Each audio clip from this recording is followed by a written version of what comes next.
नमस्कार। आज उत्तर प्रदेश में लखनऊ से लेकर प्रयागराज तक पेपर लीक मामले में जमकर सियासत हुई। हजारों परीक्षार्थी सड़कों पर उतरे, प्रदर्शन हुआ, नारेबाजी हुई। पुलिस ने पहली बार माना कि पेपर लीक होने के कुछ सबूत उसे मिले हैं। प्रदर्शन करने वाले छात्रों ने भी अपने अपने मोबाइल में पेपर लीक होने के कई सबूत दिखाए। ये बताया कि उनके पास एग्जाम शुरू होने से पहले ही पेपर की सॉल्व कॉपी पहुंच गई थी। इस मामले में जांच के लिए जो कमेटी बनी थी, उस कमेटी को भी छात्रों के डेलीगेशन ने पेपर लीक के सबूत सौंपे। प्रदर्शनकारियों की मांग है कि पुलिस भर्ती की दोबारा परीक्षा कराई जाए। इससे कम कुछ मंजूर नहीं होगा, लेकिन सरकार कोई फैसला करने से पहले मामले की तह तक जाना चाहती है। चूंकि सरकार खामोश है, इसलिए विरोधी दलों के नेताओं ने इल्जाम लगाना शुरू कर दिया कि पेपर लीक तो हुआ है, इसके सबूत पब्लिक डोमेन में है, लेकिन सच छुपाने की कोशिश की जा रही है। राहुल गांधी और प्रियंका गांधी से लेकर अखिलेश यादव तक सबने सरकार को घेरा। कुल मिलाकर पेपर लीक को लेकर जमकर राजनीति हो रही है।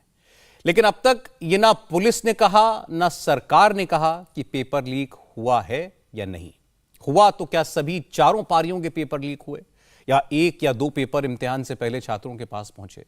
सिर्फ पुलिस भर्ती का पेपर लीक हुआ, या फिर समीक्षा अधिकारियों की परीक्षा का भी पेपर आउट हो गया था? क्योंकि आज इलाहाबाद में इसको लेकर के भी जबरदस्त हंगामा हुआ। लेकिन सबसे ज्यादा चर्चा पुलिस भर्ती के पेपर लीक की है, इसलिए सबसे पहले उसी की बात करते हैं। पुलिस भर्ती परीक्षा में शामिल हुए हजारों नौजवानों ने आज लखनऊ में प्रोटेस्ट किया। पुलिस भर्ती की परीक्षा पिछले हफ्ते हुई थी। करीब 48 लाख छात्रों ने इम्तिहान दिया था।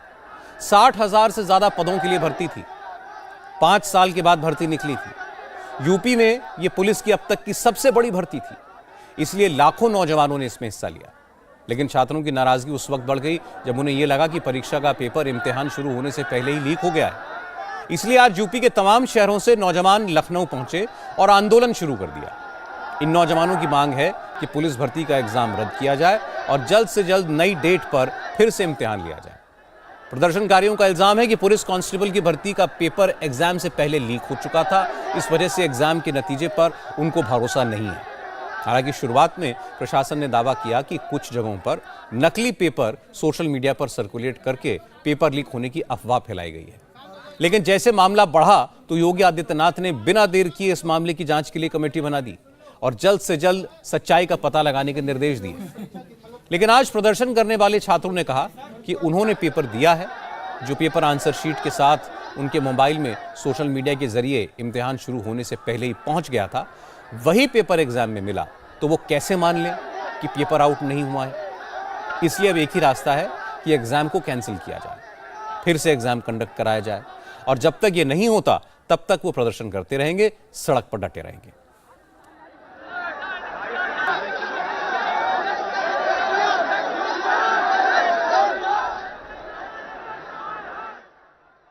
पेपर से पहले ही सर आंसर किया गया था पूरा, चारों विकल्प के सहित।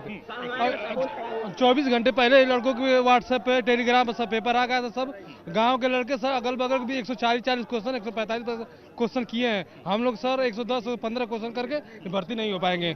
और फर्स्ट 18 का फर्स्ट मीटिंग का पेपर हमारे पास 9 बजे पेपर आ गया। पेपर कितने बजे से था? पेपर हमारा 10:30 बजे था। पेपर आपका 9 बजे आ गया था। पेपर हमारे पास प्रारूप पड़ा हुआ है टेली व्हाट्सएप में, हम दिखा सकते हैं।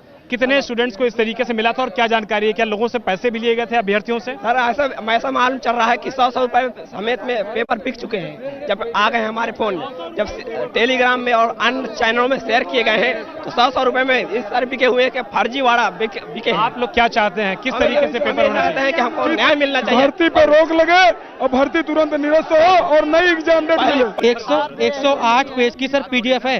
8:14 अगर मैं जूम कर दूं, 8:14 पर पेपर आ चुका था हम लोगों के पास। पेपर 10 बजे था, 8:14 पे पेपर आ चुका है। पेपर है 10 बजे। इतने में आनंद फानंद में क्या करेगा बच्चा, सिर्फ आंसर लिख कर गया है। हम ये नहीं कह रहे हैं कि हमारी सरकार कुछ कह रही है। हम ये कह रहे हैं कि कम से कम एक जांच होनी चाहिए और जहां से पेपर लीक हुआ है, जहां से पेपर बना है, जिस कंपनी ने पेपर बनाया वहां से लीक हुआ। बड़ा सबूत सरकार मांगती है। सरकार ने खुद एफआईआर की एक लड़के के खिलाफ, जिसके पास से पर्ची मिली है 150 क्वेश्चन की। तो लखनऊ के कृष्णानगर में एफआईआर दर्ज। हम इटावा से आए हैं, हम भाजपा से बूथ अध्यक्ष हैं, लेकिन मैं डंके की चोट पे कह रहा हूँ, पुलिस का ये पेपर लीक हुआ है और मैं ये आज हमें 50 लाख युवाओं के हित में एक कटोरा लेकर आना पड़ा। योगी जी दे दो न्याय की भीख, पुलिस का हुआ है पेपर लीक। ये खबर नहीं, बात नहीं है झूठी, खबर है बिल्कुल ठीक। पेपर होने से पहले धोखा होता मेरे साथ, योगी जी मांगू न्याय की भीख, पुलिस का पेपर हुआ है लीक। मैं कटोरा लेकर आया हूँ 50 लाख अभ्यर्थियों के लिए, और जब तक ये री एग्जाम नहीं हो जाता है, जब तक लिखित आदेश नहीं मिल जाता है, यहीं बैठेंगे, बिल्कुल यहाँ से नहीं हटेंगे। हालांकि अब लखनऊ पुलिस ने भी माना है कि कुछ ऐसे संकेत मिले हैं जिससे लगता है कि 17 और 18 फरवरी को पुलिस में भर्ती का जो एग्जाम हुआ था उसका पेपर लीक हुआ था। इस मामले में लखनऊ के कृष्णानगर थाने में एफआईआर दर्ज की गई है। इंस्पेक्टर राम बाबू ने जो एफआईआर दर्ज कराई है उसके मुताबिक इंस्पेक्टर राम बाबू 18 फरवरी को लखनऊ के अलीनगर इलाके में एक एग्जामिनेशन सेंटर में तैनात थे। वहां सेकंड मीटिंग के एग्जाम में एक परीक्षार्थी को पर्ची से नकल करते पकड़ा गया।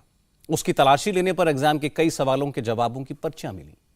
पूछताछ के बाद अमन कुमार नाम के इस कैंडिडेट ने बताया कि उसको तो दूसरी पाली का पेपर दोपहर 12 बजे ही मिल गया था। नकल के आरोपी अमन कुमार ने पुलिस को बताया कि उसके एक परिचित ने दूसरी पाली का पर्चा दोपहर 12:56 पर शेयर किया था। इसके बाद उसने जवाबों की पर्चियां तैयार की और नकल करके एग्जाम दिया। पुलिस ने जब अमन कुमार का मोबाइल चेक किया तो उसके व्हाट्सएप पर दोपहर में आया एग्जाम का पेपर मिल गया। उसके सारे सवाल एग्जाम सेंटर में बांटे गए पेपर से मिल रहे थे। लीक पेपर भेजने वाले ने उसको सारे आंसर्स भी भेजे थे। इंस्पेक्टर राम बाबू की तरफ से दर्ज एफआईआर में कहा गया है कि ऐसा लगता है कि 18 फरवरी को पुलिस भर्ती की दूसरी पाली की परीक्षा एग्जाम से पहले लीक हो गई थी। जो बात एफआईआर में लिखी है वही बात हमारे संवाददाता विशाल प्रताप सिंह को कुछ छात्रों ने बताई। कन्नौज के एक परीक्षार्थी का दावा है कि पुलिस रिक्रूटमेंट एग्जाम का जो पेपर 3 बजे से होना था उसकी कॉपी व्हाट्सएप ग्रुप पर दोपहर 12:05 पर अवेलेबल थी और उसमें जो क्वेश्चंस लिखे थे वो सारे के सारे 3 बजे दिए गए पेपर वाले थे। सर, इस भर्ती में शुरुआत से ही जल्दबाजी रही और जल्दबाजी का ही परिणाम ही ये पेपर बड़े स्तर से आउट हुआ। सर 18 तारीख की सेकंड शिफ्ट का पेपर जो है वो सर इतने बड़े पैमाने पे आउट हुआ है कि हर जगह बच्चों को फ्री में पेपर दिया गया। जो पेपर पैसे से मिलना चाहिए था वो फ्री में मिला। 12:05 पे लड़के ने मेरे पास भेजा था, मैं आपको दिखा रहा हूँ फोन पे। परीक्षा कितने बजे से थी? 3 बजे से 3 बजे से परीक्षा थी, 12:05 पे मेरे पास आ गया था। सर सरकार और पुलिस तो बोल रही कि पेपर साहब लीक नहीं हुआ है। सर पेपर तो लीक हुआ है। ये देखिए सर, ये लड़का 12:05 पे, अब ये देखिए ये ग्रुप है और उस ग्रुप में अभिषेक अयोध्या आरो। ये कौन है अभिषेक अयोध्या आरो? ये सर जानते तो नहीं है बाई फेस, लेकिन ये लड़के ग्रुप में जुड़े हुए थे, उसी ग्रुप में हम भी जुड़े हुए की तरफ से 12:05 पर ये सुबह का है, वायरल हो गया है। यानी कि 3 बजे का पेपर दोपहर में 12:05 पे व्हाट्सएप ग्रुप पे मौजूद था। इसमें सारे सवाल सेम थे या कुछ अलग भी थे? सारे सवाल सेम थे सर। ये इतना कायदे से लिखा गया है कि ऐसा प्रतीत हो गया है जहां पेपर बनाया गया सर वहीं से आउट किया गया ये पेपर। सुल्तानपुर से पुलिस रिक्रूटमेंट एग्जाम देने आए एक कैंडिडेट सत्य प्रकाश ने दावा किया कि पेपर तो वहीं से लीक किया गया जहां पर इसे पब्लिश करने के भेजा गया था। सत्य प्रकाश ने अपने फोन में वो पेपर भी दिखाया जो उसे इम्तिहान शुरू होने से पहले ही मिल चुका था। 17 का फर्स्ट शिफ्ट का पेपर, सेकंड शिफ्ट का पेपर मॉर्निंग में ही पूरा टेलीग्राम व्हाट्सएप पे टहल रहा था। उसके बाद आंसर सहित समस्या ऐसी है कि जहाँ से पेपर बना हुआ है ऐसा लग रहा है वहीं से लीक हुआ, क्योंकि सिस्टम पूरा पेपर इस हिसाब से पूरा पेपर जिस हिसाब से मैटर छपा हुआ था, पेपर छपने से और पेपर छपने के बाद पैकिंग के बीच में ये धांधली हुई है, जिसके बाद में पेपर पूरी तरह लीक हुआ है। उसके बाद विभिन्न प्रकार के साल्वर मिल करके इसको आंसर सहित पेपर लीक किए। उन्होंने इसको 2000 रुपये, 5000 रुपये, लाखों में बेचा और कुछ विशेष लोगों को ये पेपर में कुछ विशेष लोगों को लाभ पहुंचाने के लिए ऐसा किया गया था। यूपी पुलिस मना कर रही है, कह रही है कोई पेपर लीक नहीं हुआ है, लोगों के साथ ठगी हुई है, धोखाधड़ी हुई है। हुआ क्या है कि उनके पास डायरेक्ट था, उन्होंने सीधा गोला मार दिया। पूरा रटवाया गया है पूरी तरीके से उनको। 1-2 दिन पहले वहाँ पे 16 फरवरी डेट सहित जब हम मेंशन करते हैं टेलीग्राम पे तो उसमें डेट किस डेट को आया है, इस सीधा 16 फरवरी को शाम को पेपर लीक हुआ है। हाँ सर, इसको कैंसिल कर देना चाहिए, नहीं आने वाले आगामी चुनाव में युवा शक्ति इनसे आरओ का पेपर सर 10 लाख लड़के थे, वो पेपर लीक हुआ है। 50 लाख लड़के सर इसमें हैं, वो इनसे प्रताड़ित हैं। इसके बाद आप पेपर करवा नहीं पा रहे हैं, मतलब ही क्या है? आप क्या करेंगे? अब इलेक्शन बाद ले जाने की कोशिश करेंगे। 17-18 फरवरी को एग्जाम होने के साथ ही पेपर लीक की शिकायतें आने लगी थी। जिसके बाद यूपी सरकार ने मामले की जांच के लिए एक इंटरनल कमेटी बनाई।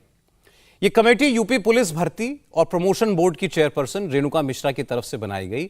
इस कमेटी की अध्यक्षता एडीजी अशोक कुमार सिंह को सौंपी गई थी। कमेटी ने एग्जाम में बैठने वालों से आज शाम 6 बजे तक पेपर लीक के सबूत देने को कहा था। इसके अलावा यूपी पुलिस की स्पेशल टास्क फोर्स ने पूरे राज्य में छापे मारकर लगभग 250 लोगों को पेपर लीक करने और सॉल्व करने के इल्जाम में अरेस्ट भी किया था। आज परीक्षार्थियों के एक डेलीगेशन ने सरकार की जांच कमेटी से मुलाकात करके अपने पास मौजूद पेपर लीक के सबूत सौंपे थे और अपनी मांगों का मेमोरेंडम भी अधिकारियों को सौंपा। कमेटी के सदस्यों से मिलने के बाद कैंडिडेट्स ने कहा कि उनका आंदोलन आगे भी चलता रहेगा। डीजी मैम से मिलने आए थे, ज्ञापन दिया है उनको, बहुत सारे एविडेंस दिए हैं पेपर के, जो लीक हुआ है उसके सोशल मीडिया के बहुत सारे स्क्रीनशॉट्स दिए हैं और वो सारे एविडेंस, बहुत सारी FIR हुए हैं वो भी उनको प्रोवाइड कराई है।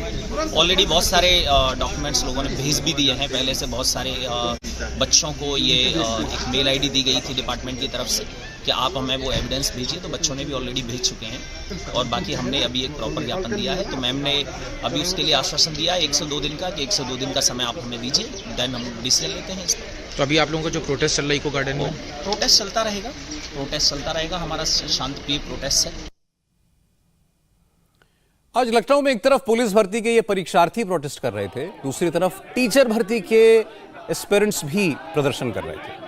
बड़ी तादाद में नौजवान लड़के लड़कियां लखनऊ में बीजेपी ऑफिस के बाहर धरना देने पहुंच गए। इनकी मांग थी कि जिन टीचर्स ने भर्ती की शर्तों को पूरा किया है उन्हें अपॉइंटमेंट लेटर जल्दी दिए जाएं। दरअसल ये सारे प्रदर्शनकारी रिजर्व कैटेगरी वाले हैं। ये पिछले 5 साल से अपना अपॉइंटमेंट लेटर मांग रहे हैं। यूपी सरकार ने 2018 में 69,000 टीचर्स की भर्ती का इम्तिहान लिया था। इम्तिहान हो गया, फिर आरोप लगा कि इस भर्ती में OBC और SC कैटेगरी के लिए रिजर्व हजारों सीटें जनरल कैटेगरी को आवंटित कर दी गई थी। तब से ही ये एग्जाम देने वाले इस भर्ती के अपॉइंटमेंट लेटर की मांग कर रहे थे। ये मैटर इतना लंबा खिंच गया है कि इसकी टाइमलाइन आपको याद दिलाना जरूरी है। टीचर भर्ती का इम्तिहान 6 जनवरी 2019 को हुआ था। इसमें लगभग 10 लाख युवाओं ने इम्तिहान दिया। 5 महीने बाद मई 2019 में रिजल्ट आ गया। पता चला कि SC ST और OBC की रिजर्व कैटेगरी वालों को केवल 2637 पदों पर नियुक्त किया गया है, जबकि उनकी कुल हिस्सेदारी 15,863 पोस्ट की बनती थी। मामला पिछड़ा आयोग और हाईकोर्ट में चला गया। 2021 में योगी सरकार ने इस मामले में अपनी गलती मानी और जांच का आदेश दिया। पिछले साल मार्च में इलाहाबाद हाईकोर्ट ने भी चुने हुए कैंडिडेट्स की नई लिस्ट बनाने का आदेश दिया। इस मामले की फाइनल हियरिंग हाईकोर्ट में 26 फरवरी को होनी है, लेकिन अदालत के पिछले आदेश के बाद से ये छात्र अपॉइंटमेंट लेटर जारी करने के लिए प्रोटेस्ट कर रहे हैं। आज जब वो बीजेपी ऑफिस के बाहर धरना देने लगे तो पुलिस ने उन्हें वहां से उठाकर लखनऊ के इको गार्डन में ले जाकर छोड़ दिया, जहां पुलिस भर्ती के अभ्यर्थी प्रोटेस्ट कर रहे हैं। इन परीक्षार्थियों का सपोर्ट करने समाजवादी पार्टी की MLA पल्लवी पटेल भी पहुंची। पल्लवी पटेल ने आरोप लगाया कि भर्तियों में धांधली इस सरकार के मंत्री और अधिकारी कर रहे हैं और खामियाजा नौजवान भुगत रहे हैं। देखिए, इस प्रदेश का जो युवा है वो हर कोने में और हर रोज नई नई चुनौतियों का सामना कर रहा है और ये कोई ऐसी चीज नहीं है जो यकायक हो रही है। ये सरकार में बैठे जो लोग हैं वो षड्यंत्र कर रहे हैं इस प्रदेश के भविष्य और वर्तमान को खत्म करने का। यहाँ जो भी छात्र बैठे हैं उनके दिल में एक आक्रोश है और उनका आक्रोश ठीक वैसे ही है जैसे 69,000 शिक्षक भर्ती में जो घोटाला हुआ है उसका विरोध कर रहे छात्रों के बीच में है। ये आक्रोश ठीक वैसे ही है जैसे ARO PRO जो भर्ती होती है उसमें पेपर लीक हो जाने के बाद जो छात्रों का है। तो ये आक्रोश, ये चुनौती जो आज यहाँ का छात्र फेस कर रहा है वो अपने भविष्य को लेकर के है। सिर्फ पेपर लीक होने जैसी छोटी बात नहीं है, उनके भविष्य को लेकर उनकी चिंता है, इसलिए वो आक्रोश में यहाँ बैठे हैं। तो मैं यहाँ पर उनका आह्वान भी करने आई हूँ और उनके साथ अपनी हैसियत जो उनकी दी हुई है मुझे, मैं उस हैसियत और ताकत के अनुरूप में इस पूरे आंदोलन में, इस पूरी लड़ाई में उनके साथ खड़ी रहूंगी, ऐसा साथ देने आई हूँ। आज से यूपी के प्रयागराज में भी हजारों छात्रों ने प्रोटेस्ट शुरू कर दिया।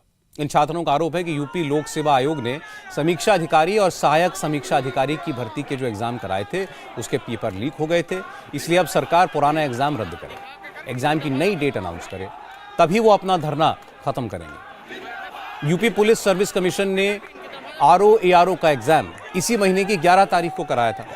इस एग्जाम में लगभग 7 लाख परीक्षार्थी बैठे थे, लेकिन एग्जाम के दिन से ही पेपर लीक की शिकायतें आने लगी थी। उसके बाद से एग्जाम में बैठने वाले कैंडिडेट प्रोटेस्ट करने लगे। आज उन्होंने प्रयागराज में यूपी पब्लिक सर्विस कमीशन के बाहर डेरा डाल दिया। प्रदर्शनकारी तालियां और डफली बजाकर प्रोटेस्ट कर रहे थे, अपना विरोध जता रहे थे।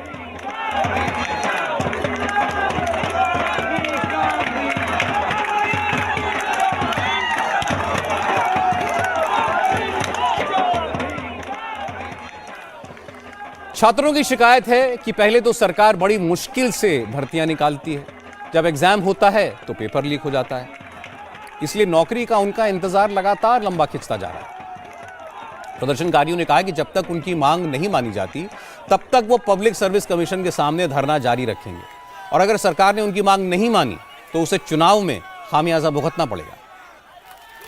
उत्तर प्रदेश लोक सेवा आयोग द्वारा आयोजित आरओ की परीक्षा हुई, जिसका पेपर एक दिन पहले से लेकर परीक्षा शुरू होने के 1 घंटे पहले तक वायरल था। लगभग सभी को मिला है, जिन्होंने नहीं भी कोशिश की उन तक पहुंच गया है। ऐसे में मेरिट बढ़ जाना तय है। और जब हम लोगों ने माननीय मुख्यमंत्री जी तक, शासन तक और माननीय लोक सेवा आयोग के अध्यक्ष तक, सचिव तक अपनी मांग ट्विटर के माध्यम से, सोशल मीडिया के माध्यम से, पत्र व्यवहार और मेल के माध्यम से पहुंचाई, तब उनके ऊपर जरा से उनके कान पर जू रेंगी और उन्होंने एक इंटरनल जांच कमेटी का झुनझुना और एसटीएफ से जांच का झूठा आश्वासन दिया, जो कि कहीं कुछ नहीं हो रहा है। मांग है सिर्फ री एग्जाम समीक्षा अधिकारी की, उससे नीचे की कोई मांग नहीं। उसको निरस्त करें और दोबारा दूसरी देश जल्द से जल्द उसको निर्धारित करें, दूसरी डेट दें हम लोगों को। कब तक आप लोग यहाँ पे डटे रहेंगे? जब तक री एग्जाम नहीं, जब तक परीक्षा कैंसिल नहीं, तब तक हम लोग रहेंगे।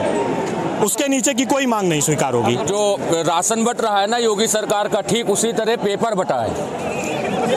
ठीक है, पेपर राशन हम लोग खरीद लेंगे, राशन हम लोग खरीद लेंगे। जब हम नौकरी पा जाएंगे तो मुझे उनके राशन की जरूरत नहीं है। ये राशन की तरह पेपर बांटना केवल बंद करें, और जब तक ये पेपर जो आउट हुआ है उसको कैंसिल नहीं करेंगे तब तक हम लोग यहीं खड़े रहेंगे और कहीं नहीं जाने वाले। और अगर बात रही कि कोई नहीं सुनेगा तो चुनाव भी आ रहे हैं। हमारी संख्या 10 लाख आरओ, 50 लाख कांस्टेबल और 10 लाख कम से कम शिक्षक भर्ती वाले लगातार धरना दे रहे हैं, और गुड़ा 3 का राजनीति चलती है वोट बैंक में। आप लोग काउंट कर लीजिए कि हम जिस ओर जवानी चलती है उस ओर जमाना चलता है। इसको सिद्ध करके दिखा देंगे, इसको सिद्ध करके दिखा देंगे। कुल मिलाकर यूपी में लाखों छात्र सड़कों पर हैं, नौकरी मांग रहे हैं, एग्जाम रद्द करने की डिमांड कर रहे हैं, तो इस पर सियासत भी हो रही है। आज कांग्रेस और समाजवादी पार्टी ने नौजवानों की बेरोजगारी के मुद्दे को जोर शोर से उठाया। राहुल गांधी ने प्रधानमंत्री मोदी के बनारस दौरे के हवाले से लिखा कि प्रयागराज में युवा आंदोलन कर रहे हैं और काशी में मोदी झूठे दावों से उन्हें बरगला रहे हैं। कांग्रेस महासचिव प्रियंका गांधी वाड्रा ने भी ट्विटर पर युवाओं का मुद्दा उठाया। प्रियंका ने कहा कि पुलिस भर्ती में 50 लाख युवाओं ने 400 रुपए खर्च करके फॉर्म भरे, पैसे खर्च करके एग्जाम देने गए और पेपर लीक हो गया।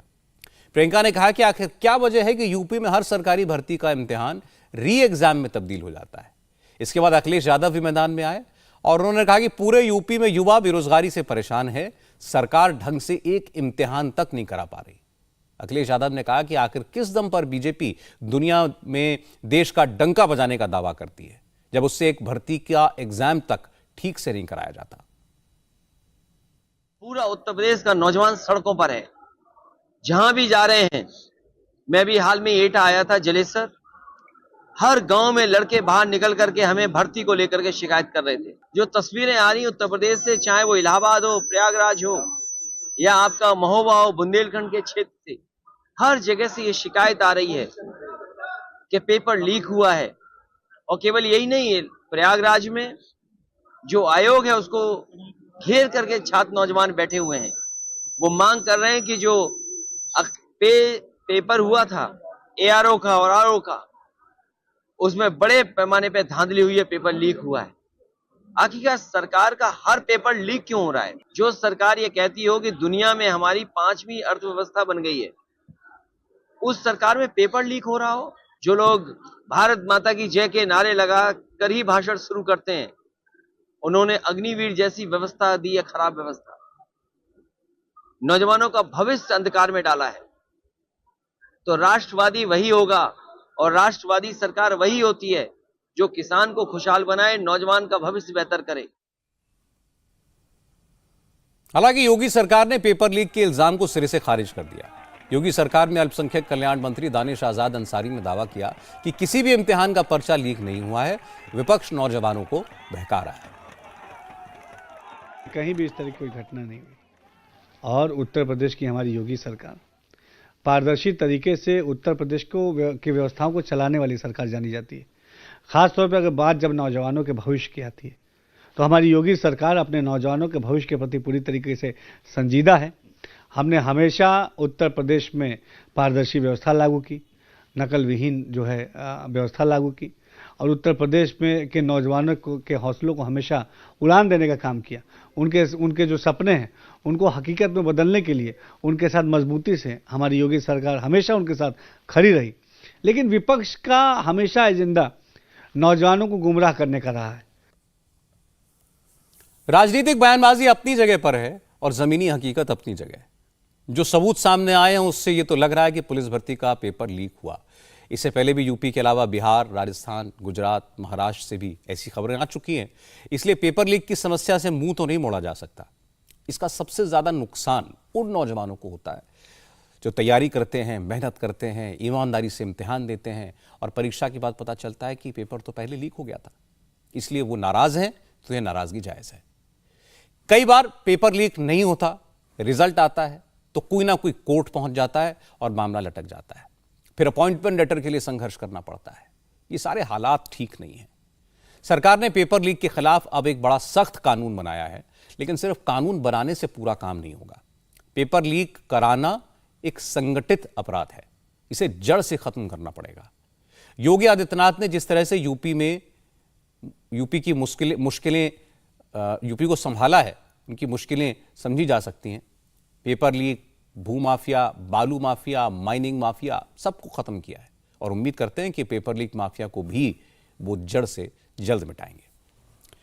बड़ी बात यह है कि प्रधानमंत्री नरेंद्र मोदी भी आज यूपी में थे। वाराणसी में संत रविदास जी की जयंती पर प्रधानमंत्री मोदी ने काशी में 13,000 करोड़ से ज्यादा की योजनाओं का उद्घाटन और शिलान्यास किया। प्रधानमंत्री मोदी ने कहा कि इस बार यूपी में एनडीए 80 की 80 सीटें जीतेगा। विरोधी दल चुनाव से पहले गठबंधन बनाते हैं और चुनाव में हार के बाद एक दूसरे को गालियां देकर अलग हो जाएंगे। इनसे कुछ नहीं होने वाला। मोदी ने कहा कि पहले तो विरोधी दलों के नेता सिर्फ उन्हीं को गाली देते थे, लेकिन अब कांग्रेस के युवराज यूपी के नौजवानों को नशेड़ी बताने लगे। असल में आज वाराणसी में मोदी का शेड्यूल काफी टाइट था। उन्होंने बनारस हिंदू यूनिवर्सिटी में सांसद संस्कृत प्रतियोगिता के तमाम विजेताओं को पुरस्कार बांटे। फिर संत रविदास जी के जन्म स्थान पर गए, वहां संत रविदास जी की प्रतिमा का इनॉग्रेशन किया। इसके बाद एक पब्लिक मीटिंग को एड्रेस किया और यहां मोदी पूरे फॉर्म में नजर आए। कहा कि जिनके खुद के होश ठिकाने पर नहीं है वो यूपी के युवाओं को नशेड़ी कह रहे हैं, बनारस के लोगों का अपमान कर रहे हैं। ये कुछ और नहीं, उनकी हताशा है, फ्रस्ट्रेशन है। मैं तो इनकी बातें सुनकर हैरान हूं। कांग्रेस के शाही परिवार के युवराज का कहना है और चौंक जाएंगे आप। कांग्रेस के युवराज परिवार ने क्या कहा? वो कह रहे हैं और काशी की धरती पर आके कह रहे हैं, काशी के नौजवान, यूपी के नौजवान नशेड़ी है। ये कैसी भाषा है भाई?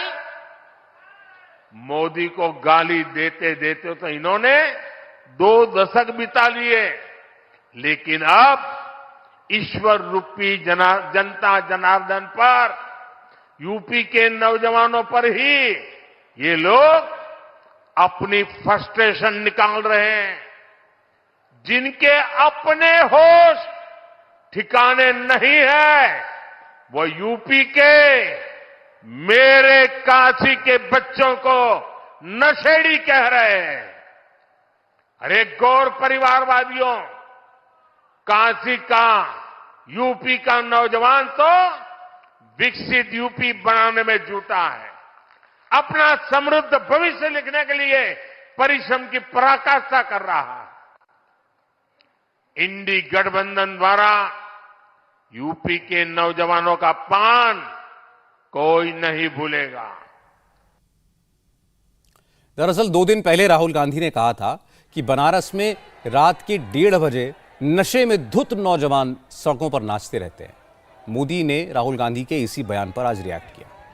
इसके बाद प्रधानमंत्री मोदी ने कांग्रेस और समाजवादी पार्टी के अलायंस पर हमला किया। कहा कि जब भी इलेक्शन आते हैं ये लोग साथ आ जाते हैं, लेकिन रिजल्ट नील बटे सन्नाटा आता है और उसके बाद एक दूसरे को ही गाली देने लगते हैं। आजकल तो इनके गुस्से का, इनकी बौखलाहट का एक और भी कारण है। इनको काशी और अयोध्या का नया स्वरूप बिल्कुल पसंद नहीं आ रहा। आप देखिए, अपने भाषणों में राम मंदिर को लेकर कैसी कैसी बातें करते हैं, कैसी कैसी बातों से हमले करते हैं। मैं नहीं जानता था कि कांग्रेस को प्रभु श्री राम से इतनी नफरत है। भाइयों और बहनों, ये अपने परिवार और अपने वोट बैंक से बाहर देख ही नहीं सकते, सोच ही नहीं सकते। तभी तो हर चुनाव के दौरान साथ आते हैं और जब परिणाम नील बटा सन्नाटा आता है तो ये एक दूसरे को गाली देते हुए अलग हो जाते हैं। लेकिन ये लोग जानते नहीं, ये बनारस हो, यहां सब गुरु हो, यहां इंडी गठबंधन के पैंतरा ना चली। बनारस नहीं, पूरे यूपी के पता हो, माल वही है, पैकिंग नहीं है। इस बार तो इनको जमानत बचाने के लिए ही बहुत संघर्ष करना पड़ेगा। आज पूरे देश का एक ही मूड है, अब की बार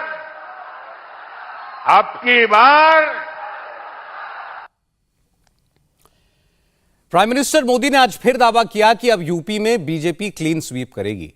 उन्होंने कहा कि विरोधी दलों के नेता भी जनता के मूड को देखकर समझ रहे हैं, अगली बार भी उनका कोई चांस नहीं है। मोदी का तीसरा टर्म पक्का है। मोदी की गारंटी है हर लाभार्थी को 100% लाभ। मोदी लाभार्थियों के सैचुरेशन की गारंटी दे रहा है। तो यूपी ने भी सारी सीटें मोदी को देने का निर्णय किया है। यानी इस बार यूपी 100% सीटें एनडीए के नाम करने वाला है। भाइयों और बहनों, मोदी का तीसरा कार्यकाल पूरी दुनिया में भारत के सामर्थ्य का सबसे प्रखंड कालखंड होने वाला है, सबसे प्रखर कालखंड होने वाला है। इसमें भारत का आर्थिक, सामाजिक, सांस्कृतिक हर क्षेत्र नई बुलंदी पर होगा। प्रधानमंत्री नरेंद्र मोदी ने यूपी में 80 की 80 सीटें और देश भर में 400 सीटें जीतने की बात कही। तो अखिलेश यादव ने कहा कि मोदी बार बार गारंटी की बात करते हैं, लेकिन बेरोजगारी, महंगाई, एमएसपी की गारंटी पर कुछ नहीं बोलते। अखिलेश ने कहा कि मोदी कुछ भी दावा कर लें, चुनाव में हकीकत पता चल जाएगी। अच्छा ये बताओ, कोई गारंटी चल रही है? आप बताओ, नमक की कीमत क्या है? कोई गारंटी है नमक की कीमत पे? डीजल पेट्रोल की कोई कीमत की गारंटी है? ये गारंटी केवल घंटी है, गारंटी नहीं है ये। जैसे आपने तालियों थाली बजाई थी, वैसे ये घंटी है। आप ये बताइए, गारंटी नौकरी की क्यों नहीं है? गारंटी रोजगार की क्यों नहीं है? और गारंटी महंगाई कम करने की क्यों नहीं है? चुनाव को लेकर मोदी की रणनीति और टारगेट बिल्कुल क्लियर है। मोदी न विरोधी दलों की एकता से परेशान है, न विरोधी दलों के हमलों से। इलेक्शन शेड्यूल घोषित होने से पहले ही नरेंद्र मोदी ज्यादातर राज्यों का दौरा कर चुके हैं, लगातार योजनाओं के लाभार्थियों से संवाद कर रहे हैं, अपनी उपलब्धियां जनता को बता रहे हैं और पूरे आत्मविश्वास के साथ कह रहे हैं कि उनका तीसरा टर्म भी पक्का है।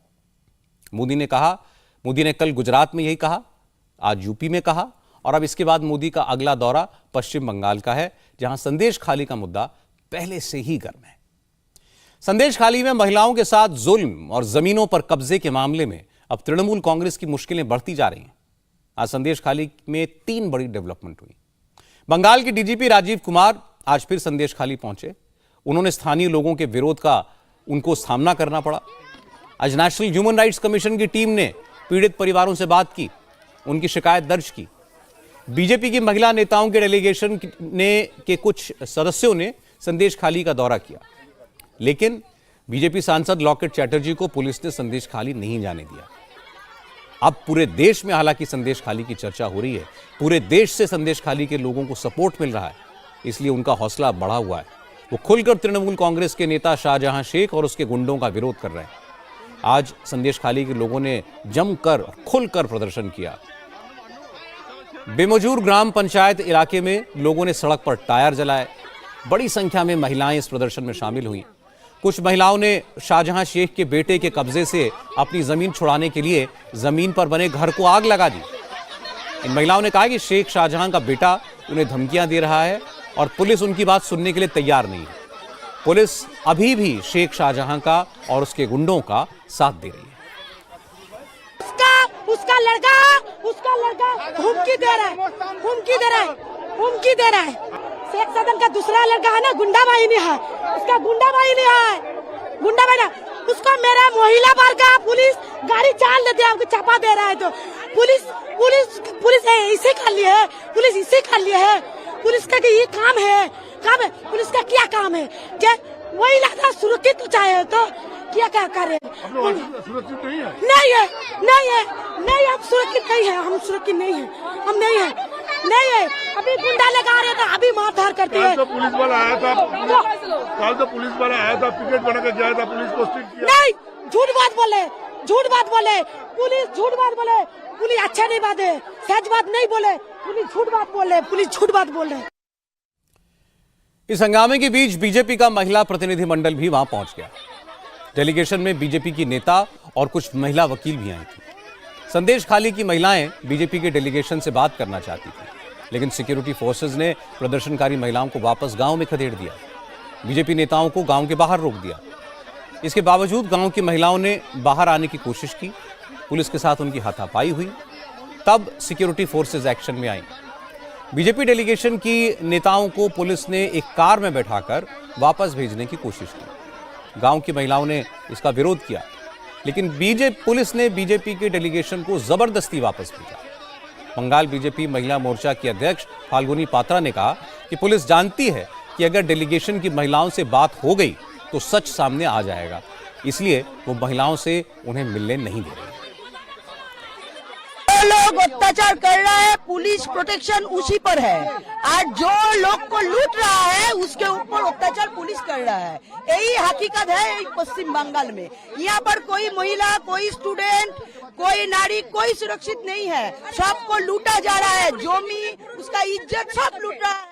ये पश्चिम बंगाल का पुलिस और इसका हरमत बाहिनी, गुंडा बाहिनी, ममता का गुंडा बाहिनी, असलियत सामने आ जाएगा। इसीलिए हम लोगों का रुकते हैं ये पुलिस। ये पूरा संदेशखाली में ही यही अत्याचार हो रहा है। ये संदेशखाली नहीं है, सारा पश्चिम बंगाल ही संदेशखाली है। महिला लोग ने बोलने के लिए आ रहा है, लेकिन पुलिस उसको भगा दे रहा है। असलियत सामने नहीं आने दे रहा है और उसके बाद भी बोलने नहीं दे रहा है।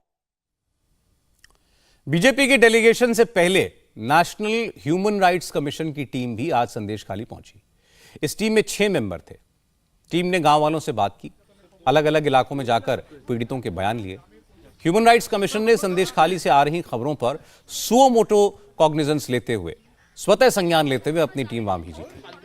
कमीशन ने बंगाल के चीफ सेक्रेटरी और डीजीपी को नोटिस भी जारी करके 4 हफ्ते के अंदर संदेशखाली की घटनाओं पर रिपोर्ट देने को कहा है। और इसी बीच ये खबर आई कि प्रधानमंत्री नरेंद्र मोदी 1 और 2 मार्च को बंगाल के दौरे पर जाएंगे। आरामबाग और कृष्णनगर में मोदी के कार्यक्रम हैं।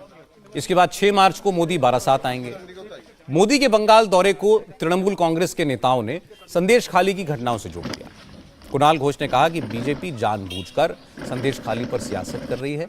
बंगाल में मोदी के दौरे से पहले माहौल को गर्म करने की कोशिश की जा रही है, लेकिन बीजेपी को बंगाल के लोगों का सपोर्ट नहीं मिलेगा।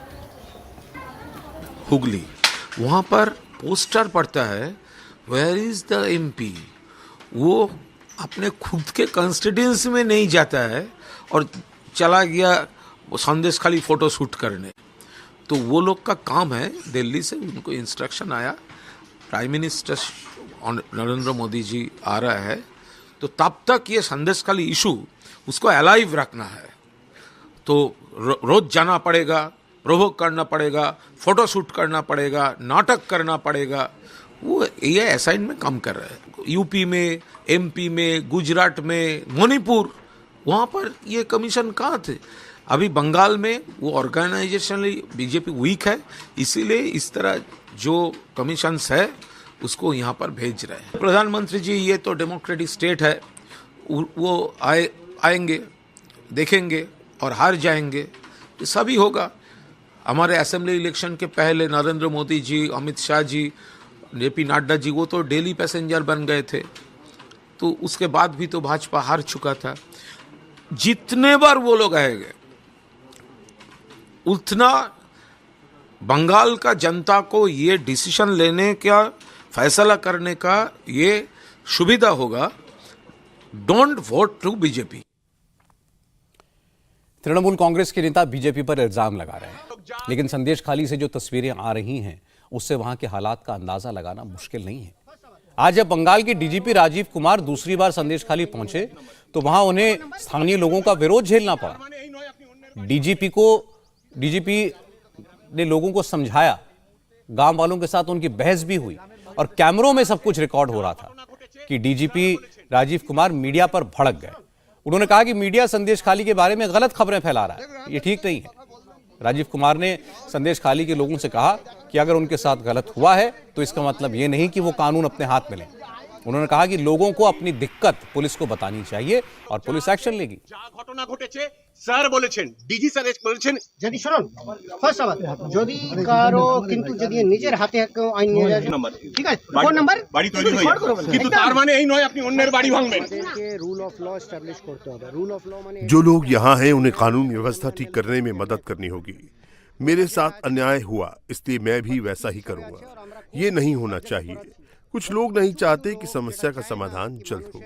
गांव के लोग आग लगा रहे हैं और कुछ लोग उस आग को भड़काने का काम कर रहे हैं। अगर कोई गलत कर रहा है तो हमें बताइए, हम उसके खिलाफ कार्रवाई करेंगे।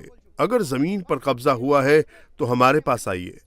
अगर आप इस तरह से विरोध करना शुरू कर देंगे तो हमें काम करने में रुकावट आएगी। हमें कानून की रक्षा करनी होगी। जो लोग कानून के साथ खिलवाड़ कर रहे हैं हम उनसे निपटेंगे। मीडिया के कुछ लोग गलत खबरें फैला रहे हैं, ये गलत मैसेज मत दीजिए, नकली पत्रकारिता मत कीजिए। राजीव कुमार को यह चेतावनी इसलिए देनी पड़ी क्योंकि संदेश खाली के लोग अब सड़कों पर हैं। सालों से जुल्म के खिलाफ जो चिंगारी सुलग रही थी वो अब भड़कने लगी है। लोग शाहजहां शेख और उसके गुंडों के जुल्मों का हिसाब खुद करना चाहते हैं। आज संदेश खाली के लोगों ने तृणमूल कांग्रेस के नेता अजीत मैती के घर पर हमला बोल दिया। मैती शेख शाहजहां का करीबी बताया जाता है। बेदबुजूर गांव में उसके घर की बाड़ तोड़ दी गई। भीड़ ने मैती की पिटाई भी कर डाली। गांव वालों का कहना है कि अजीत मैती ने शाहजहां शेख के साथ मिलकर उनकी जमीनों पर कब्जा किया। अब इस हमले की सूचना पर दक्षिण बंगाल की एडीजी और बारासात रेंज के डीआईजी पुलिस के साथ मौके पर पहुंचे और लोगों को समझा बुझाकर उन्होंने वापस लौटाया। पुलिस एक जगह लोगों को समझा रही है तो दूसरी जगह हिंसा भड़क रही है। बारबजूर गांव में लोगों ने आज कब्जे की जमीन पर बने शेख शाहजहां के घर को आग लगा दी। इनका आरोप है कि 40 बीघा जमीन पर शेख शाहजहां के भाई ने कब्जा कर लिया था। खेती की जमीन पर मछली पालने का काम किया जा रहा था। भीड़ को रोकने के लिए जब पुलिस वहां पहुंची तो लोगों ने उन्हें भी घेर लिया। काफी समझाने के बाद ही लोगों को वहां से हटाया जा सका। लोगों की नाराजगी इस बात को लेकर है कि शेख शाहजहां के काले कारनामे सबके सामने हैं। हाईकोर्ट ने उसकी गिरफ्तारी के आदेश दिए हैं, उसके बाद भी बंगाल की पुलिस अभी तक उसे पकड़ नहीं पाई। हैरानी की बात यह है कि बंगाल सरकार की मंत्री चंद्रिमा भट्टाचार्य ने यह कह दिया कि शाहजहां शेख को गिरफ्तार करने की जिम्मेदारी बंगाल पुलिस की नहीं है, ईडी की है। चंद्रिमा भट्टाचार्य ने कहा कि ईडी शाहजहां को गिरफ्तार करे, उसे बंगाल पुलिस से जो मदद चाहिए वो दी जाएगी। अरेस्ट करने का ये रिस्पॉन्सिबिलिटी किसका है? तो ईडी का है। केस तो ईडी का है। कानूनन अरेस्ट करने का रिस्पॉन्सिबिलिटी किसके ऊपर है? FIR भी स्टे किया गया है। ये ईडी है ना, ईडी को करना है अरेस्ट, पुलिस को नहीं। ये बात ही पता नहीं है। यही तो है हमारी दुख की बात कि भारतीय जनता पार्टी के सभापति को मालूम नहीं है कि कानूनन किसको उसको पकड़ना है। इस बीच शेख शाहजहां पर ईडी का एक्शन भी तेज हो गया है। राशन घोटाले में शाहजहां शेख के ठिकानों पर रेड्स की गई। इसके अलावा शेख शाहजहां के खिलाफ ईडी ने जमीन कब्जाने से जुड़ा मनी लॉन्ड्रिंग का केस भी दर्ज किया है। इस केस में समन जारी करके ईडी ने शेख शाहजहां को 29 फरवरी को पेश होने के लिए कहा है। लेकिन संदेश खाली के लोगों का कहना है कि शेख शाहजहां को समन देने से कुछ नहीं होगा, उसे गिरफ्तार करके जेल में डालना चाहिए। लेकिन यह काम बंगाल पुलिस नहीं करेगी क्योंकि पुलिस पर पॉलिटिकल प्रेशर है। इसलिए अब उम्मीद सेंट्रल फोर्सेस से है, केंद्र सरकार से। हरियाणा पंजाब के खनौरी बॉर्डर पर एक नौजवान की मौत से नाराज किसान संगठनों ने आज आक्रोश दिवस मनाया। किसानों ने काली पट्टियां बांधकर प्रोटेस्ट किया। किसानों के प्रदर्शन के दौरान आज हरियाणा में फिर हंगामा हुआ। हरियाणा के हिसार में सैकड़ों किसान पंजाब के किसानों का समर्थन करने जींद संगरूर के खनौरी बॉर्डर पर जा रहे थे। पुलिस ने किसानों को रोकने की कोशिश की और इसके बाद खूब हंगामा हुआ। पुलिस वालों ने पहले टीयर गैस के गोले दागकर किसानों को रोकने की कोशिश की, लेकिन जब बात नहीं बनी तो लाठीचार्ज किया गया। किसानों की तरफ से भी पुलिस पर पथराव किया गया। हंगामे के बाद पुलिस ने कई किसानों को हिरासत में ले लिया और उनके ट्रैक्टर ट्रॉलियां भी जब्त कर ली।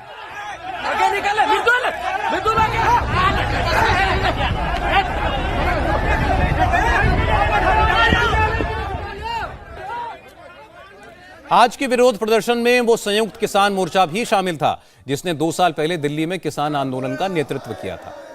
एसकेएम के किसान संगठनों ने आज पंजाब में कई जगह विरोध प्रदर्शन किया। प्रधानमंत्री के, गृह मंत्री के पुतले जलाए गए। चंडीगढ़ के पास डेरा बस्सी में किसानों ने तहसील के सामने प्रदर्शन किया और सरकार के खिलाफ नारेबाजी की।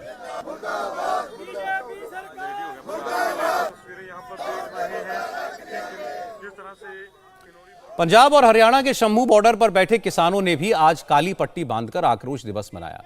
किसानों ने कहा कि सरकार अपने वादे से पीछे हट गई है, उसने किसानों से जो कमिटमेंट किया था वो पूरा कर दे, आंदोलन खत्म हो जाएगा। वहीं अब तक आंदोलनकारी किसानों के प्रति सख्त रवैया दिखाने वाली हरियाणा पुलिस ने थोड़ी नरमी के संकेत दिए। कल हरियाणा पुलिस ने कहा था कि वो खनौरी बॉर्डर पर पुलिस वालों को चोट पहुंचाने वाले किसानों के खिलाफ एनएसए के तहत केस दर्ज करेगी और सरकारी संपत्ति को हुए नुकसान की वसूली भी किसान नेताओं से की जाएगी। लेकिन आज हरियाणा पुलिस ने कहा कि वो किसानों पर राष्ट्रीय सुरक्षा कानून के तहत केस दर्ज नहीं करेगी। शंभू बॉर्डर हरियाणा की अंबाला पुलिस रेंज में आता है। अंबाला के आईजी सिबाश कविराज ने कहा कि फिलहाल किसानों के खिलाफ 4 एफआईआर दर्ज की गई हैं, लेकिन उनका किसानों पर एनएसए लगाने का कोई इरादा नहीं है।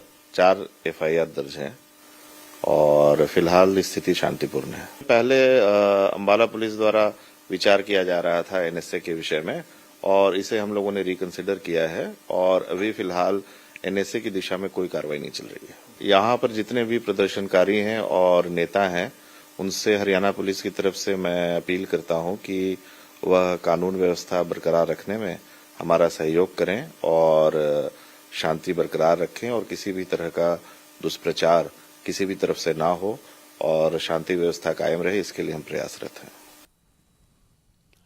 दूसरी तरफ किसान संगठनों ने अब पंजाब के भगवंत मान की सरकार को मुश्किल में डाल दिया है। किसान नेता मांग रहे हैं कि खनौरी बॉर्डर पर आंदोलन के दौरान एक नौजवान की मौत के मामले में पंजाब पुलिस हरियाणा पुलिस के अधिकारियों के खिलाफ मर्डर का केस दर्ज करे और मारे गए किसान के परिवार को 1 करोड़ रुपए का मुआवजा दे, परिवार के एक सदस्य को नौकरी भी दे। आज भगवंत मान ने ये 2 मांगे तो पूरी कर दी। शुभकरण के परिवार को 1 करोड़ की मदद देने और उनकी बहन को सरकारी नौकरी देने का ऐलान किया, लेकिन पंजाब सरकार हरियाणा पुलिस के जवानों पर केस दर्ज करने को तैयार नहीं दिख रही है और इस बात से किसान संगठन नाराज हैं। किसान नेताओं ने आरोप लगाया कि पंजाब सरकार भी केंद्र और हरियाणा की सरकार से मिली हुई है। किसानों के आंदोलन को कुचलने की कोशिश की जा रही है। जिस तरह से मोदी सरकार पूरे हमारे आंदोलन के ऊपर प्रहार कर रही है, आपको मालूम होगा एक्स ट्वीट को मोदी सरकार ने हुक्म दिया भी जितनी भी पोस्टें हैं किसान आंदोलन की वो डिलीट कर ली जाए। बेशक उन्होंने कहा कि हम इंटरनेशनल लेवल पे नहीं करेंगे, देश लेवल पे जितनी भी हमारी पोस्टें थी वो डिलीट करवा दी गई हैं। दूसरा, लगभग 175 के ज़्यादा जो सोशल मीडिया अकाउंट थे वो बंद करवाए गए हैं। इसके अलावा जो पंजाब के चैनल हैं आउट ऑफ स्टेट में, उनकी जो ट्रांसमिशन है वो बंद कर दी गई है, जो ज्ञात हो रहा। अभी जो गुरबानी का प्रसारण जा रहा था कलकत्ता में, वो भी नहीं जा रहा है, जैसे पंजाब से न्यूज़ आ रही है। और हरियाणा सरकार ने पहले NSA लगाने का निर्णय ले लिया, उसके बाद वापस गए हैं। हरियाणा में जो हमारे किसान लीडर हैं, उनके घरों में जाके औरतों को बोला जा रहा आपको घर से उठा के ले जाएंगे, जिस तरह की दहशतगर्दी चल रही है। बात तो ये थी, हमारे मुख्यमंत्री साहब बोलते थे भी मुझे सेंटर धमकी दे रहा है कि 356 लगा देंगे, मैं आपके पक्ष में खड़ा हूं। कितनी बढ़िया बात थी, बहुत अच्छा बात है। अब हमारे मुख्यमंत्री जी खुद बोलकर भी दोषियों के खिलाफ कार्रवाई होगी, और उनके जो अधिकारी हैं बोल रहे हैं भी ऐसा हो ही नहीं सकता। आज एक को गोली मारी है, अगर इस पे कोई कार्रवाई नहीं हुई, कल को किसी नौजवान को फिर गोली मारेंगे। किसान संगठनों के नेताओं को किसी पर भरोसा नहीं है। पहले वो बीजेपी सरकार के खिलाफ बोलते थे, उसे अपने खिलाफ बताते थे, अब भगवंत मान की सरकार की नीयत पर भी सवाल उठा रहे हैं। किसान नेताओं ने सरकार के साथ बातचीत से भी अब साफ इनकार कर दिया है, तो सोचिए फिर रास्ता निकलेगा कैसे। आज इंडिया अलायंस में सीट शेयरिंग को लेकर कई खबरें आई। आज जयराम रमेश ने दावा किया कि बंगाल में तृणमूल कांग्रेस के साथ अलायंस टूटा नहीं है, ममता से सीट शेयरिंग पर बात हो रही है। पता यह चला है कि ममता बनर्जी ने बंगाल में गठबंधन के बदले कांग्रेस से मेघालय में 1 और असम में 2 सीट मांगी है। बदले में वो बंगाल में सीटों के मामले में कांग्रेस की मांग पर विचार करेगी। लेकिन ममता ने यह साफ कर दिया कि अगर कांग्रेस को तृणमूल कांग्रेस का साथ चाहिए तो उसे लेफ्ट का साथ छोड़ना पड़ेगा। कांग्रेस के नेता दावा कर रहे हैं कि प्रधानमंत्री मोदी के बंगाल दौरे से पहले सीट शेयरिंग का ऐलान किया जा सकता है। इसके अलावा आज रमेश चेन्नीथल्ला ने दावा किया कि महाराष्ट्र में 27 फरवरी को सीट शेयरिंग का ऐलान हो सकता है। कल राहुल गांधी ने उद्धव और शरद पवार से बात की थी और इसके बाद बातचीत फास्ट ट्रैक पर चल रही है। बिहार में भी 3 मार्च को पटना में होने वाली महागठबंधन की रैली में सीट शेयरिंग पर अनाउंसमेंट की जा सकती है। आम आदमी पार्टी के साथ कांग्रेस के गठबंधन का ऐलान आज होना था, क्योंकि दिल्ली, गुजरात और हरियाणा में सीटों की बात तय हो गई थी। लेकिन आज भरूच की सीट को लेकर बात अटक गई और गठबंधन का ऐलान कल के लिए टाल दिया गया। पता चला है कि गुजरात की भरूच सीट आम आदमी पार्टी को देने के फैसले से राहुल गांधी खुश नहीं है। हालांकि आखिरी फैसला उन्होंने अलायंस कमेटी पर और खड़गे पर छोड़ दिया है। अहमद पटेल की वजह से भरूच के साथ कांग्रेस का एक इमोशनल नाता है। उनकी बेटी मुमताज पटेल ने कहा कि अभी भरूच सीट आम आदमी पार्टी को देने पर बात फाइनल नहीं हुई है और उन्हें लगता है कि कांग्रेस ये सीट कांग्रेस के लिए छोड़ी जाएगी। ये पॉलिटिक्स है, हर मिनट चीज़ बदल सकती है, तो तभी मैंने कहा कि हम आखिरी बॉल तक का इंतज़ार करते हैं। बातें चल रही हैं और आज हमें ये भी खबर मिली, आज भी और कल भी, कि राहुल जी नहीं चाहते कि भरूच की सीट, क्योंकि आप मुझसे बात कर रहे हैं तो मैं अज्यूम कर रही हूँ कि भरूच के बारे में आप बात करना चाहते हैं, तो राहुल जी नहीं चाहते, बल्कि हमारे AICC से भी हमारा जितना नेतृत्व है वो नहीं चाहता है कि भरूच सीट कांग्रेस पार्टी आम आदमी पार्टी को अलायंस में दे दे। पर आम आदमी पार्टी काफ़ी वक्त से चाह रही है कि अलायंस में ये मिले, तो इस बात पे चर्चा जारी है। अब देखते हैं कि फाइनल रिजल्ट क्या आता है। असल में आम आदमी पार्टी का कहना है कि भरूच सीट पर कांग्रेस 35 साल से नहीं जीत पाई है। इस लोकसभा सीट के इलाके में जो 7 असेंबली सीटें आती हैं, उनमें से एक पर आम आदमी पार्टी का विधायक भी है, इसलिए ये सीट उसे मिलनी चाहिए। लेकिन अहमद पटेल के बेटे फैजल पटेल ने कहा कि यह सही है कि आम आदमी पार्टी का एक विधायक है, लेकिन बाकी जगह केजरीवाल की पार्टी का कोई वजूद नहीं है। फैजल पटेल ने कहा कि अगर कांग्रेस ये सीट आम आदमी पार्टी के लिए छोड़ती है तो वो इसे किसी कीमत पर मंजूर नहीं करेंगे। गठबंधन इंडिया अलायंस के लिए, डेमोक्रेसी के लिए बहुत ज़रूरी है। मैं मानता हूं कि अलायंस बीजेपी को हराने के लिए ये अलायंस पैन इंडिया में ज़रूरी है। मैं बस कहना चाहता हूं कि अगर ये अलायंस भरूच डिस्ट्रिक्ट में हो तो कांग्रेस की विनेबिलिटी ज़्यादा है और कांग्रेस ही एक स्ट्रॉन्ग पार्टी है जो अलायंस में जीत सकती है। ये बात आम आदमी पार्टी को भी समझ जानी चाहिए कि अगर उनका असली मकसद है कि हम ये सीट जीतें तो ये कांग्रेस को सीट दे देनी चाहिए। मेरे जो पार्टी वर्कर्स हैं, हमारे कांग्रेस के पार्टी वर्कर्स हैं, ये इनकी सेंटिमेंट्स हैं। हमारे जो कांग्रेस के लीडर्स हैं ये बिल्कुल सपोर्ट नहीं करेंगे अगर गठबंधन हो, और इसी वजह से मैं भी सपोर्ट बिल्कुल नहीं करूंगा। सीटों को लेकर विवाद सिर्फ गुजरात में ही नहीं है, यूपी में भी है। यूपी में सीटों के बंटवारे से कांग्रेस के कई नेता परेशान हैं। सलमान खुर्शीद ने तो आज अपनी नाराजगी जग जाहिर कर दी। सलमान खुर्शीद ने ट्वीट करके अपनी तकलीफ बताई। खुर्शीद खुद कांग्रेस की अलायंस कमेटी के सदस्य थे, लेकिन फर्रुखाबाद सीट कांग्रेस को नहीं दिला पाया। इसके बाद सलमान खुर्शीद ने लिखा, न झुका हूं न झुकूंगा।